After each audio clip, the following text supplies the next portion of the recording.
Good morning to one and all. In today's lecture, we'll discuss about BPSK, that is binary phase shift keying. So in BPSK, I will be explaining you what is BPSK, how we can make the constellation diagram in your BPSK, and after this I will be explaining you your BPSK transmitter. Now first we'll discuss about what is BPSK. Now, BPSK, that means it is binary phase shift key. So binary, that means binary could be a 1 or either 0. So we can say that M is equals to 2. That means we have two signals. So we will be using two signals over here. So we have represented the first signal, that is x1t, and second signal x2t. Now your x1t is represented by your bit 1 and your x2t is represented by bit 0. Now if we say we have a carrier signal, that is for frequency fc, your ct will be equals to ac cos 2 pi fct plus phi. Now here your bit 0 will be representing your phi, that is 0 degree, and bit 1 will be representing your phi, that is 180 degree phase shift. So from this we can say that your x1t is equals to ac cos 2 pi fct, while your x2t will be minus of AC cos 2 pi ct, because it is what, 0 degree 180 degree phase shift. Now from here we can see that we have a time period, that the time period TB is represented with respect to bit duration, that is denoted by capital TB. Now here my agenda is to represent this amplitude in terms of energy per bit. So we have to calculate EB, that is your energy per bit. So EB is equals to integrating with limit 0 to TB x1 square t into dt. Now putting the value of x1 square t, that is AC cos 2 pi fct. Now we will be keeping the value in place of x1 square t. So it will be 0 to TB a square cos square 2 pi fct into dt. Taking a square constant outside, and we know cos square 2 pi fct. So using the trigonometric identity, we will be getting 1 plus cos 4 pi fct by 2 into dt. Now after integrating, we will be seeing the integration of 1 will be TB only, while the integration of your cos 4 pi fct will be 0. So here we will be getting your energy per bit, that is EB is equals to a square upon 2 into TB. From here we can calculate the amplitude, that is equals to under root 2 EB upon TB. From here we can calculate the values of the two signals, that is x1t and x2t. So your x1t will be equals to under root of twice of EB upon TB cos 2 pi fct, while your x2t will be minus of under root of twice of EB upon TB cos 2 pi fct. Here your x1t will be representing the bit 1 and x2t will represent your bit 0. Now here we will be understanding a Gram-Schmidt orthogonalization procedure.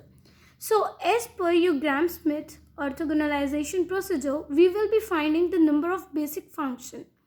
Here we have a formula, that is n is less than is equals to m, that is equals to 2. Now here our main motive is we have to calculate how many n are needed, that means how many basic functions are needed. So for that we will be considering phi1t. Your phi1t will be equals to x1t upon under root of EB.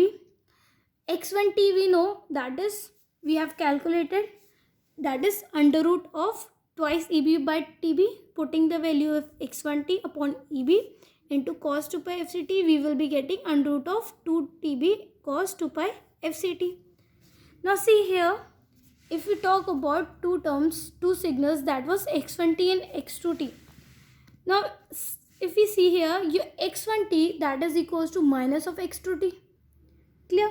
So here we can see that here we are using only one carrier frequency, that means only one basic function will be required. That means your n will be is equals to 1. So when your n is equals to 1, that is your BPSK binary phase shift keying, that is known as your one-dimensional modulation scheme. Now as per orthogonalization, there is a formula, there is a property that when you integrate between 0 to TB phi1 square t dt, that is equals to 1. Now next we will be considering the scatter plot, or we can say the space diagram or constellation point. For that we will be calculating your xij will be equals to integration 0 to tb xit into phi j t dt, where I is equals to 1 to m and j is equals to 1 to n. Similarly, we will be calculating for x11 and x21. Now, because your x is 1 and j is representing from 1 to n. Now, when we calculate for x11, if we see, it is integrating 0 to tb x1t into phi1t dt. We know that x1t, from here we can see x1t will be equals to under root of eb into phi1 square t from this formula. Because we have calculated, we can put over here. So we will be getting x1t into phi1t. In place of x1t, we can put under root of eb phi1 square t dt. Similarly, for x21, it is integrating 0 to tb x2t phi1t dt. In place of x2t, we can put minus of under root eb and your phi1 square t into dt. Now we will be getting, if we take under root of eb outside, that is, we have taken the constant outside, so it will be remaining, that is integrating 0 to tb phi1 square t dt. Now see, as per your orthogonalization property, that is integrating 0 to tb phi1 square t dt, that is equals to 1. So we can put the value that is 1, so it will be equals to under root of eb, that is your energy per bit, and here we will be getting minus of under root eb. Now here we got 2 points, that is under root of eb and minus under root of eb. By help of this, we can calculate the constellation diagram. If we see the constellation diagram, here we have a constellation diagram, we can say space diagram, yeah, scatter plot. Now see, this is your reference, that is 0. We got 2 points, that is under root of eb and minus under root of eb. Under root of eb represents your bit 1 and minus under root eb represents your bit 0. Now if we want to draw the constellation diagram, now see, from here, when your limit is from 0 to infinity, this represents your region 1, that is bit 1, and when you have 0 to minus infinity, it represents your region 0, that will be representing your bit 0. By help of this, we can calculate the BPSK transmitter. So in BPSK transmitter, see, we have phi1t, that is multiplied with 2 signals. So we got 2 signals, that is under root of eb and minus under root of eb. Here we have given 2 signals, that is under root of eb, that is representing your bit 1, and minus under root of eb, that is representing your bit 0. And we are getting your output, that is xijt. Now see, what we are giving at the input side, we are giving at the input side a binary number itself only, that could be in the form of 0 or 1.